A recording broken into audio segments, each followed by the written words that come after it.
Yes my dear students, मैं एक बार पुनः आपके सामने हूँ और इस बार मैं आपको एक बहुत ही कॉन्सेप्चुअल एंड इम्पॉर्टेंट चीज़ बताने जा रहा हूँ। अक्सर इसे समझने में लोग पीछे हटते हैं और यूँ सोचते हैं कि ऐसे प्रॉब्लम को इग्नोर ही कर देना। कतई नहीं। जहाँ कॉन्सेप्ट की बात आता है वहाँ इग्नोरेंस तो होना ही नहीं चाहिए। प्रॉब्लम को इग्नोर किया जा सकता है, that is a different concept, तो कुछ नहीं। तो आज हमारे पास होगा प्लेनर मोशन, जिसका मैं पहले भी आपसे एक क्लास डिस्कस कर चुका हूँ। उसी के प्लेनर मोशन में टू बॉडीज होंगे और टू बॉडीज में कोलिजन्स हमारा क्या कंडीशंस बन सकता है। तो ये पूरे टॉपिक्स का क्या कंसर्न हो गया, collision of a two bodies on a horizontal plane motion. यहाँ मैंने स्पेसिफिकली कहा है हॉरिजॉन्टल प्लेन, मतलब वर्टिकल प्लेन की कोई चर्चा नहीं होगी। चलिए अब हम लोग शुरू करते हैं। इसके लिए पहला हमारे पास आ गया कॉन्सेप्ट। मैं ये बता दूं, किसी भी प्रॉब्लम्स को बनाने के पहले उसका कॉन्सेप्ट अच्छा होना चाहिए। क्यों? क्योंकि जैसे कि अल्फ़ाबेट्स में ए से लेके 26 लेटर्स होते हैं और उन सब लेटरों को मिला के पूरा डिक्शनरी बन जाता है ना। तो आप अगर लिखने की प्रैक्टिस करेंगे तो क्या डिक्शनरी से सीखेंगे या पहले ए टू जेड आप सीखना पसंद करेंगे? And that is obvious, A to Z, that is called concept of writing, English writing हम कह सकते। लेकिन अगर फिजिक्स की बात कहें तो इस तरह के कॉन्सेप्ट का होना बहुत जरूरी है। आप कॉन्सेप्ट को सीखिए, प्रॉब्लम देखिए, आसानी से आप समझ जाएंगे। तो जब भी इस तरह का आएगा तो आपके पास देगा horizontal plane. Horizontal and vertical plane का मतलब हो गया, हॉरिजॉन्टल प्लेन में acceleration due to gravity consider नहीं किया जाता है और वर्टिकल प्लेन में एक्सीलरेशन ड्यू टू ग्रेविटी को भी कंसर्न करेंगे। उसके लिए भी मैं प्रोजेक्टाइल मोशंस में जब हम पढ़ाएंगे आपको कोलिजन्स ऑफ प्रोजेक्टाइल्स तो उसमें स्पष्ट होगा। लेकिन अभी क्या है, collision of a two bodies on a horizontal plane. Let us consider, आप यहां पर आ जाइए, दो प्लेन देखिए, एक एक्स हो गया, एक्स वाई प्लेन हो गया, ठीक आ गया। हमने दो पॉइंट्स को लेते हैं, एक पॉइंट यहां लेते हैं एंड यहां लेते हैं। Let us suppose this is A P point and this is A Q point and the separation between P and Q is D. D is the separation distance. Separation distance between two points.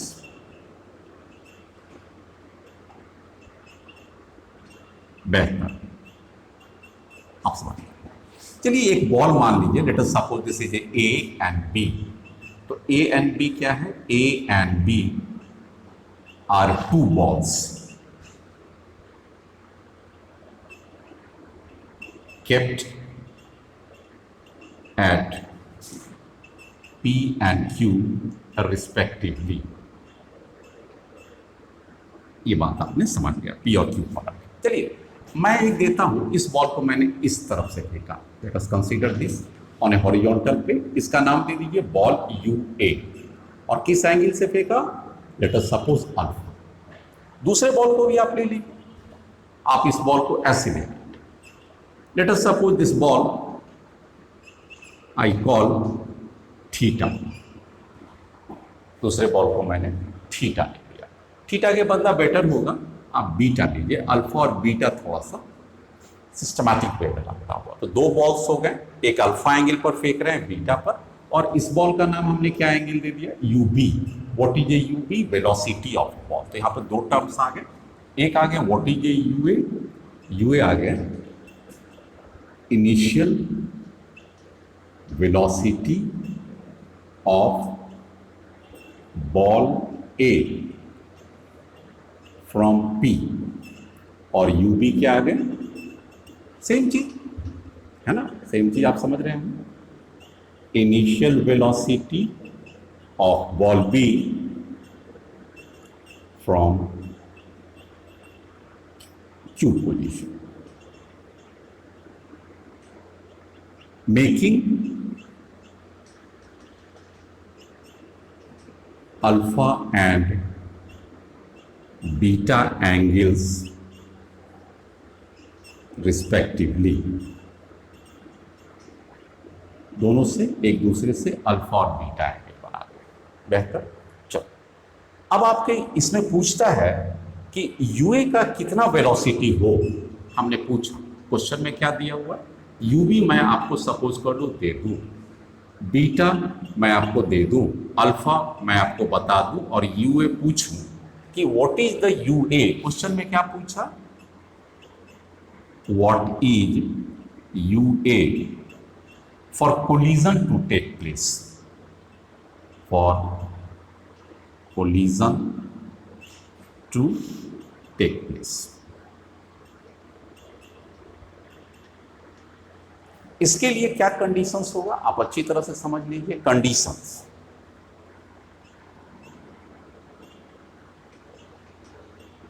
आप इस बात को ध्यान से समझिए, conditions क्या कहता है, द कंपोनेंट ऑफ वेलोसिटी,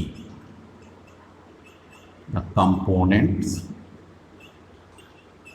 यही कॉन्सेप्ट है of velocities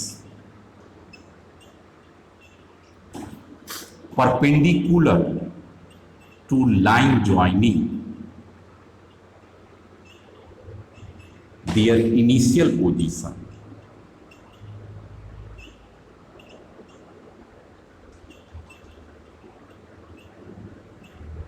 must be same।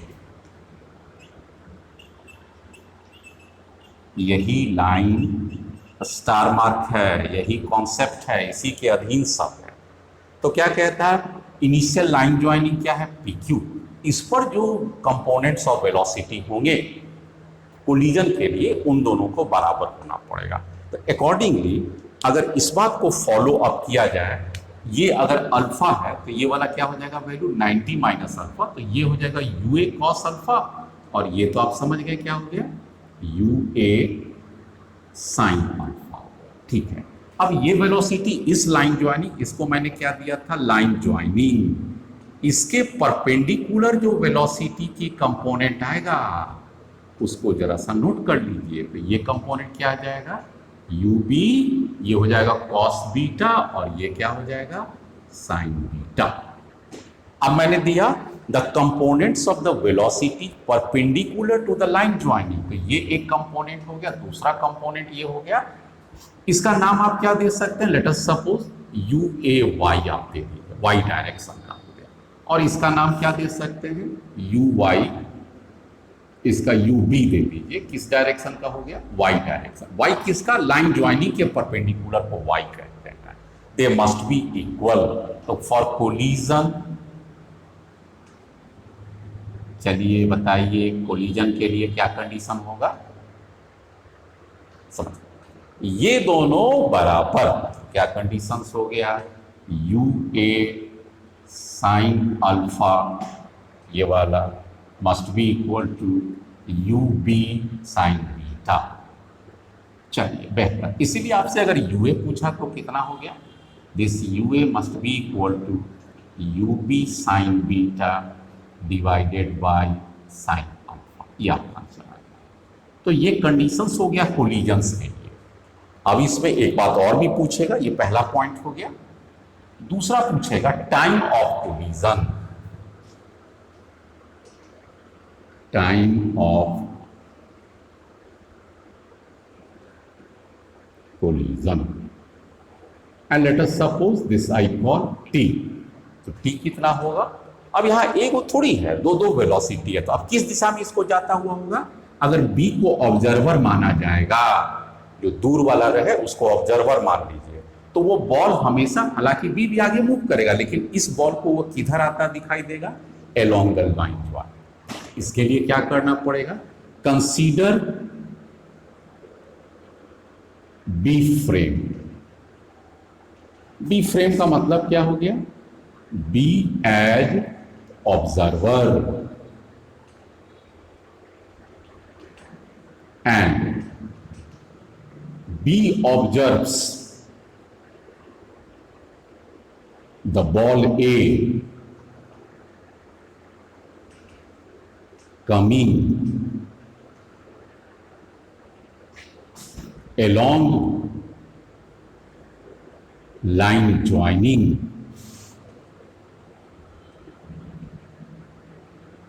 तो ये भी एक कॉन्सेप्ट की बात हो गई। क्या कहता है, इस बी को वो बॉल हमेशा किधर आता दिखाई देगा, इसी लाइन पर। तो कहिएगा कि ये क्या लाइन डिस्प्लेस नहीं हो जाएगा, जबकि दोनों नहीं, दोनों बराबर बराबर दूरी पर ऊपर चल रहे हैं, तो इसका मतलब ये दोनों दूरी हमेशा एक ही पोजीशन पर उसको नजर आएगा और बॉल उसे लगेगा बी को कि ये ए बॉल मेरे तरफ से आ रहा है। तो उसके लिए आपके पास रिलेटिव वेलोसिटी का कॉन्सेप्ट लेना पड़ेगा। क्या कॉन्सेप्ट लेना पड़ेगा? Relative velocity. मैं थोड़ा सा यहाँ मिटा देता हूँ इस बात को और यहाँ पर आपकी जगह बना दिया। चलिए, अब आपके पास क्या हो जाएगा, आप ले लीजिए what is the relative velocity of A, ball A with respect to B. चलिए, इसका कितना हो जाएगा? That is a u A minus of u B. अब किस दिशा में लेना है इसका रिलेटिव वेलोसिटी का? अलोंग एक्स डायरेक्शन पर, चूंकि कोलिजन तो एक्स लाइन पर हो रहा है, उसी का लेंगे।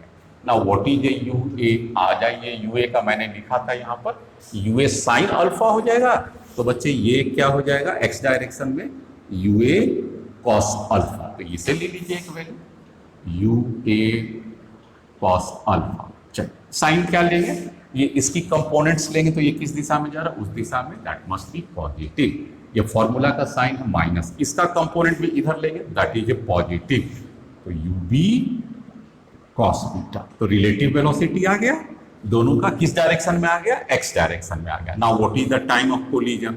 तो क्या कहता है? डिस्प्लेसमेंट, जो उसका शॉर्टेस्ट डिस्प्लेसमेंट है, that is A B P Q distance divided by u A B relative velocity of A with respect to B. किस डायरेक्शन का? लाइन ज्वाइनिंग या एक्स डायरेक्शन का, and that is your answer. तो उस हिसाब से इसकी फॉर्मूला में सेट कर दे तो क्या हो गया? डी हो गया, और ये वैल्यू क्या हो गया? U A cos alpha minus u B cos beta.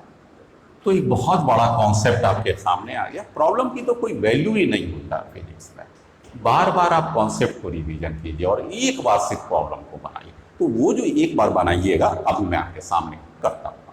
Next, yes there is a question, बेहतर क्वेश्चन है। क्या कहता है? Consider two balls. तो ये प्रॉब्लम है, पहला प्रॉब्लम है consider two balls A and B. इस बॉल का नाम मैंने क्या दिया? ए, और इस बॉल का नाम दिया B. Are thrown from P and Q as in figure. तो ये पी एंड क्यू और ये फिगर में देख सकते हैं, फिगर ठीक, as in figure. Find what is the u A. Number 2, time of collision. Number 3, angle along the ball A. यहां देखिएगा, angle along ball A appears to B coming towards Q by ball B. मतलब ball B को एक इस दिशा में चलता हुआ move करेगा, ये बात हो गया। तो ये किस तरह से? Consider two balls A and B from the figure for collision. For, इसमें पूरी सेंटेंस को लिख लीजिए, for collision to occur, collision को होने के लिए, ऑकर। चलिए, अब आपकी बात आता है, मैं यहां से स्टार्ट करता हूं। कॉन्सेप्ट क्या आपकी कॉन्सेप्ट है? सबसे पहले लाइन ज्वाइनिंग को मिला दीजिए। तो ये बॉल पहला, दूसरा एक्स एक्सिस उसी का नाम दीजिए। संयोग से ये एक्स ही प्रतीत हो रहा है, अगर इंक्लाइन भी रहेगा तो भी उसका नाम एक्स ही कीजिएगा। तो एक्स एक्सिस हो गया। चलो, अब आपको क्या करना है? दोनों का परपेंडिकुलर लिख दीजिए। तो ये वाला कितना वेलोसिटी हो जाएगा? यू ए साइन 53 डिग्री, और ये वाला कितना हो जाएगा? That is a u B sine 37 degree. ये दोनों आपने लिख दिया। एंड कॉन्सेप्ट क्या कहता है कि these two velocity perpendicular to the line joining must be equal. तब क्या हो गया? According to the rule, u A sine 53 degree must be equal to u B sine 37 degree. क्यों? क्योंकि कोलिजन के लिए ये जरूरी है कि दोनों का y कंपोनेंट सेम गति से चले, तभी तो x कंपोनेंट आके कोलाइड कर देगा। चलिए, इसकी वैल्यूज को पुट कीजिए। यू ए तो आपको निकालना ही है, छोड़ दीजिए। साइन 53 डिग्री, सिंपल बात है, ये कौन सा दिक्कत है? 4/5। एंड यू बी आपके पास कितना दिया हुआ? दैट इज 20, ये वैल्यू दिया हुआ। And sine 37 degree, that is 3/5। ये वैल्यूज को कटिंग कर दीजिए, 4 से ये हो जाएगा, सॉरी 5 हो जाएगा। And so what is the u A velocity? 15 metre per second. ये पहला आंसर आ गया, बेहतर ढंग से आपने समझा। अब क्या पूछता है? Time of collision. तो सेकंड पार्ट में आ जाइए। ये पहला पार्ट का आ गया आपका। दूसरा पूछता है टाइम ऑफ कोलिजन, कितना देर में इनको लाइट करेगा? बहुत सिंपल, टाइम ऑफ कोलिजन को टी मान लीजिए। अब आपको क्या हो जाएगा, वाई एक्सिस तो दोनों कैंसिल हो गया रिलेटिव में। अब बॉल किधर जाता हुआ दिखाई देगा, एक बॉल इधर जाता हुआ दिखाई देगा और बी, तो बी को एक इधर आता हुआ दिखाई देगा। जब वाई कंपोनेंट इसका है नहीं तो बी को अलोंग ए बी लाइन आता दिखाई देगा। तो थर्ड क्वेश्चन पूछ रहा है angle along ball A appears to B coming towards Q by the ball B, तो वो इसको 0 डिग्री पर अलोंग द एक्स एक्स। बात इस पर डिस्कस करते हैं। पहले टाइम निकालिए। टाइम के लिए क्या निकालना पड़ेगा, distance divided by velocity of ball A as observe by B, किस दिशा में, एक्स दिशा, ये उसका हो गया। Now D is what is value, that is 100, तो आप 100 पुट कर दीजिए। नाउ यहां पर क्या करना पड़ेगा, u A X minus u B X का वैल्यू लीजिए। चलिए 100 हो गया ये। Now what is a u A X, कितना हो जाएगा, यू ए का वैल्यू आ चुका है 15, तो 15 cos 53 degree, 15 cos 53 degree minus u B किधर जा रहा है आप देखिएगा ध्यान से, यू बी इस साइड जा रहा है तो निगेटिव डायरेक्शन पे है, तो 20 cos 37 डिग्री, तो माइनस ऑफ 20 cos 37 डिग्री। फिर से एक बार देख लें बच्चे लोग, ये बॉल का जब एक्स कंपोनेंट लेंगे तो पीछे, और ये दिशा तो निगेटिव था, ये बॉल को लिए ये दिशा तो पॉजिटिव था, इसलिए ये निगेटिव और ये निगेटिव पॉजिटिव हो जाएगा, इसलिए इसका आंसर कितना आता हुआ, पहले तो 100 कीजिए, 15 आ गया। Now what is cos 53 degree, this is equal to 3/5, plus हो जाएगा, माइनस माइनस प्लस हो गया। What is cos 37 degree, cos 37 की वैल्यू लीजिएगा तो 4/5, इसको सिंप्लीफाई कर लेंगे, हमारा क्या हो जाएगा, ये 5 और ये 5 ऊपर चला गया हमारे पास, क्योंकि एलसीएम लेंगे, इसे कैंसिल ही कर देंगे, 3 हो गया और ये 5 से 4 हो गया। अब आपके पास क्या बच गया, 100, 3 3 जा 9 प्लस 16 25। आप देख सकते हैं 3 3 जा 9 16, ये कट गया आपके पास, कितना हो गया 4, आपके पास 4 सेकेंड, क्योंकि टाइम निकालना है ना आपके पास, तो कितना सेकंड में ये बॉल कवर कर लेगा, आप देख सकते हैं 4 सेकंड में बॉल कवर कर लिया। सेकंड पार्ट भी हो गया। अब थर्ड पार्ट के लिए बच्चे लोग आ जाइए। मैंने पहले भी डिस्कस किया कि वाई कंपोनेंट तो खत्म हो गया, तो बी को बॉल किधर आता हुआ दिखाई देगा, अपने लाइन पर। अपना लाइन क्या है, अलोंग द एक्स एक्सिस, तो क्या आंसर आ गया, along x axis B observes ball A to B coming. अब एक्स एक्सिस का एंगल कितना है, therefore theta equal to 0 degree, and that is answer. चलिए next question. Yes my dear students, एक आपके सामने बहुत चैलेंजिंग क्वेश्चन आ रहा है। इस कॉन्सेप्ट का एक एक पार्ट को समझाने में कारगर, जो मैंने आपके साथ डिस्कस किया, तो आपके पास कॉन्सेप्ट्स है और ये एक सामने में कॉन्सेप्ट्स के आधार पर बहुत ही अच्छा फ्रेम किया गया।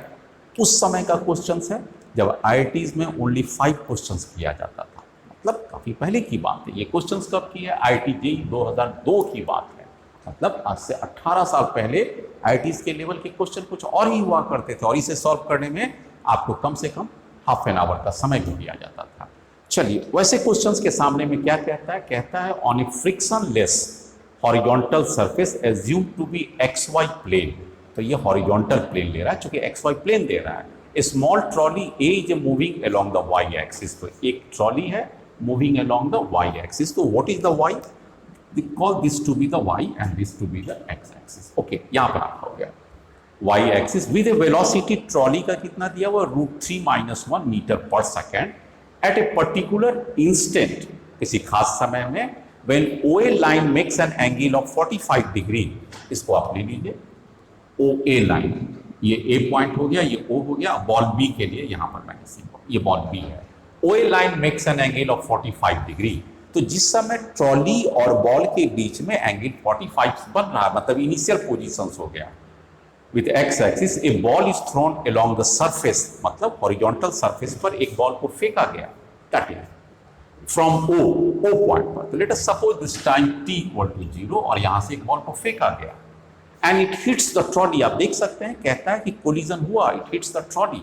ठीक है, अब आपसे क्या कहता है, the motion of the ball observe from the trolley frame. Trolley frame का मतलब क्या हो गया, ऑब्जर्वर कौन हो गया इस बार, ट्रॉली है, तो बाद वाला तो ऑब्जर्वर बनता ही था। इससे पहले भी मैं आपको बताया था कि किसी को ऑब्जर्वर दीजिए, क्योंकि ये रिलेटिव वेलोसिटी से सॉल्व करना है फ्रेम। तो ऑब्जर्वर कौन हो जाएगा? ट्रॉली हो जाएगा। फ्रेम का मतलब हो गया observer. Calculate the angle theta, कहता है वो थीटा कौन सा होगा? Made by the velocity vector, किसका? Of the ball, velocity vector ball का। कौन सा वेलोसिटी वेक्टर होगा? Ball with the x axis in this frame. In this frame का मतलब हो गया ट्रॉली फ्रेम से। इन दिस फ्रेम का मतलब हो गया ट्रॉली फ्रेम से। तो ट्रॉली फ्रेम से कौन सा एंगल पर बॉल को आता हुआ दिखाई देगा? तो मैंने आपसे डिस्कस किया था ना कि लाइन ज्वाइनिंग पर आता दिखाई देगा। तो ये लाइन ज्वाइनिंग क्या हो गया? OA। तो इस एंगल को ही क्या कंसीडर करना है? This you need to be consider as theta. जो पूछ रहा आपसे क्या पूछता है कि उस angle, calculate the angle theta. तो थीटा कितना दिखाई देगा? ट्रॉली वाले को बॉल आता हुआ लाइन ज्वाइनिंग पर देगा। इससे पहले वाले प्रॉब्लम में और कॉन्सेप्ट में तो लाइन ज्वाइनिंग का मैं बताया था कि थीटा पर आता हुआ दिखाई देगा, लाइन ज्वाइनिंग हो गया। लाइन ज्वाइनिंग बहुत महत्वपूर्ण चीज हो गया। दूसरा पूछता है find the speed of A ball, उस बॉल का स्पीड को बताएं। कब के लिए? With respect to the surface. उस वेलोसिटी क्या हो गया of the ball with respect to the surface if phi is equal to 4/3 theta. और फाई क्या है? Velocity vector makes an angle with X axis. तो ये वाला एंगल कितना दे रहा है?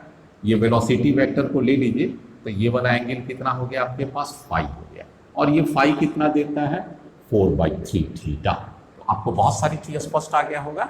चलो अब मैं यहां पर से इन पोर्शंस को मिटा देता हूं। आपके पास तो ऑलरेडी आ चुका है वीडियो में। चलो अब मेरे पास इसे मिटाने के बाद फिगर को मैं एक बार रीड्रॉ करूंगा। ये मैंने मिटा दिया। यहाँ डेटा आपके पास ऑलरेडी कलेक्ट हो चुका है कि जो एंगल फेंका जाएगा वेलोसिटी वेक्टर बॉल का वो 4/3 थीटा है। तो व्हाट इज थीटा? आप थीटा को देख सकते हैं, यहां पर कितना है? Theta is equal to 45 degree. इसलिए आंसर्स में आ जाइए। लाइन ज्वाइनिंग कितना एंगल बनाता है? Line joining makes 45 degree. therefore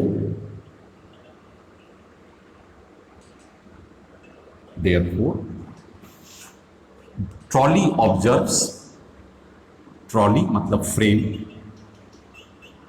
observes ball B to B coming. किस लाइन पर आएगा? आपका कॉन्सेप्ट बताए थे line joining, along line joining, along line joining. Line joining कौन सा है? OA। इसलिए थीटा का वैल्यू कितना हो गया? 45 डिग्री। और इसलिए फाई का वैल्यू क्या हो गया? 4/3 45 degree, that is equal to 60 degree. ये 60 डिग्री का है। अब आपके पास फिगर्स को बनाना है। चलिए मैं एक बार फिर से फिगर को बनाता हूँ। फिगर कैसा बना? थोड़ा सा बड़ा फिगर को लेना पड़ेगा ताकि मैं एनालिटिक बढ़िया से कर सकूँ। यहाँ से बॉल बी को फेंका गया और ये पॉइंट ले लीजिए, बॉल ए आपको जा रहा है। किधर जा रहा है? आपको स्पष्ट दिखाई दे रहा है, अलोंग द इस डायरेक्शन, इस वाई के परपेंडिकुलर पैरेलल जा रहा है। And this is called, trolley का VA स्पीड दिया हुआ √3 - 1। इस दोनों को ज्वाइन कर दीजिए। Now this is the line, इस ज्वाइनिंग। और इस ज्वाइनिंग का ये एंगल कितना दिया हुआ है according to the question? 45 degree. और यहां से एक बॉल को फेंका गया है, दिस इज द वेलोसिटी। ये VB हो गया। और ये कितना एंगल पर फेंका गया? ये वाला एंगल आपका कितना दिया हुआ? 60 डिग्री हो गया। अच्छी तरह से देख सकते हैं, स्टिक हो गया। तो ये बचा हुआ एंगल कितना हो जाएगा? हम इसे कलर को बदल देते हैं। Can you tell me what is this angle? 60 - 45, this is 15 degree. अब यही मेन कॉन्सेप्ट यहां से आता है कि लाइन ज्वाइनिंग कौन है? तो ये आपका हो गया O और ये हो गया A। OA is the line joining. इस पर परपेंडिकुलर सेट कीजिए। देखिए ध्यान से, मैंने एक परपेंडिकुलर को यहां पर सेट किया, दिस इज, और एक परपेंडिकुलर को यहां पर सेट किया। दोनों परपेंडिकुलर को सेट कर दिया। और मैंने क्या बताया था कि ये दोनों वेलोसिटी का हमेशा वैल्यू बराबर होगा अगर कोलिजन होना है तो। लाइन ज्वाइनिंग पर चलते हम लोग क्या कर सकते हैं इस वेलोसिटी को। ये देखिए बच्चे लोग 45 है, तो ये वाला एंगल कितना हो जाएगा? अगर आप इसको आगे बढ़ाते हैं, इस पॉइंट को आगे बढ़ाइए और हॉरिजॉन्टल से लीजिए, तो बताइए तो ये कितना एंगल होता हुआ?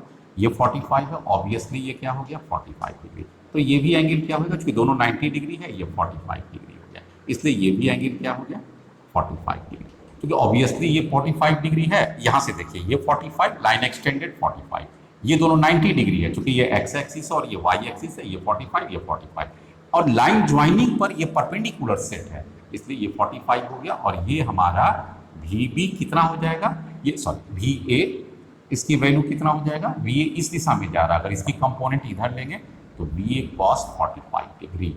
चलिए यहाँ पर का वेलोसिटी मिल गया वी ए कॉस 45 डिग्री। अब ये वाला वेलोसिटी कितना होगा बच्चे लोग, आप पकड़ सकते हैं ना, ये देखिए कितना हो जाएगा, ये हो जाएगा वी बी, इस पर लीजिएगा तो क्या हो जाएगा we B cos 15 degree.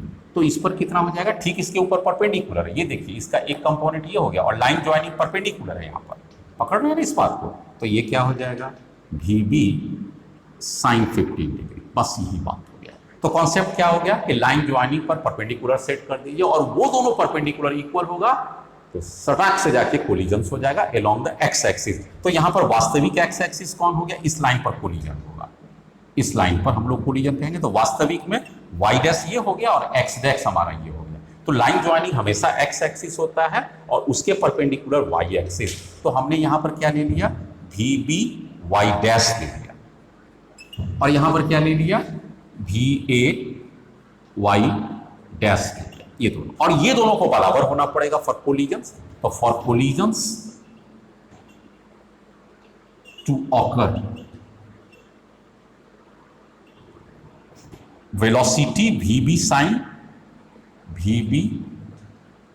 15 degree must be equal to V A cos 45 degree, V A cos 45। इसको सिंप्लीफाई करना और आपको क्या निकालना है, आपको वी बी निकालना है, ये वाला निकालना। चलिए आसानी से निकालते हैं हम, थोड़ा मैथमेटिकल कैलकुलेशन वी बी रख लेंगे।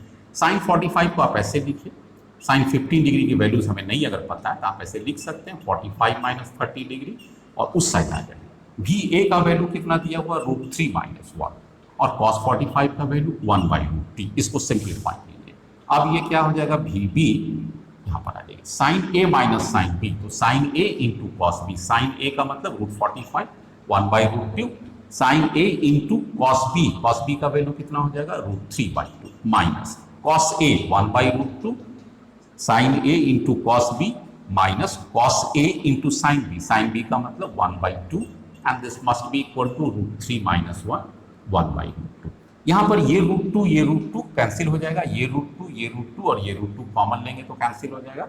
यहाँ पर वी बी और 2 बाहर आ जाएगा तो ये बचेगा क्या √3 माइनस 1 और उधर भी क्या बचेगा √3 माइनस 1, ये दोनों कैंसिल हो जाएगा, इसलिए वी बी का आंसर आ गया बच्चे लोग आपके पास कह सकते हैं 2 मीटर पर सेकेंड। तो ये आंसर आ गया, तो ये दोनों आंसर आ गया आपका। इसमें जो पूछा गया था कि what is the velocity along which it will be moving, velocity ये कितना फेंका जाना है तो 2 मीटर पर सेकेंड, और इसको किस दिशा में बॉल ए को ट्रॉली ए को बॉल बी किस दिशा में आता हुआ दिखाई देगा तो इस लाइन पर आ जाएगा। तो वास्तविक में थीटा क्या हो जाएगा 45 degree along which ball B observe by trolley. ये खत्म हो गया। अब अगर एक बात और भी कहा जाए कि कोलिजन टाइम कितना होता है यहां से यहां, तब आप लोग क्या देते हैं बच्चे लोग, इसका अगर डिस्टेंस दिया रहता, जो इस सवाल में नहीं दिया हुआ है, इसका डिस्टेंस दिया रहता और हमारे पास क्या रहता इसकी वाला कंपोनेंट की वेलोसिटी दिया रहता, हम इजीली सॉल्व कर सकते थे, इसमें हमें कोई भी नहीं करना ही देता। चलिए हमारा ये खत्म हो गया। इस तरह से आपने क्या देखा आज का कि कोलिजन ऑन ए प्लेन बहुत ही आसान क्वेश्चन होता है और उसे कोई भी लोग थोड़ा सा प्रैक्टिस, थोड़ा सा कॉन्सेप्ट डेवलप कर सकता है। मैं अब आपके सामने पुनः आऊँगा, अगली क्लास में आऊँगा और उस क्लास में मैं आपको प्रोजेक्टाइल के बारे में बताऊँगा और उसमें काफ़ी डिस्क्रिप्शंस के साथ बताऊँगा और उसे वर्टिकल प्लेन का मोशन कहेंगे। अब तक हमने क्या पढ़ा हॉरिजॉन्टल प्लेन का मोशन। मैं समझता हूँ आपने इसे एंजॉय किया होगा, डिफिकल्टी लेवल को मानते हुए कि ये डिफिकल्ट है, अच्छे को इसमें पसीने छूटते हैं। Thank you for very much for watching my video.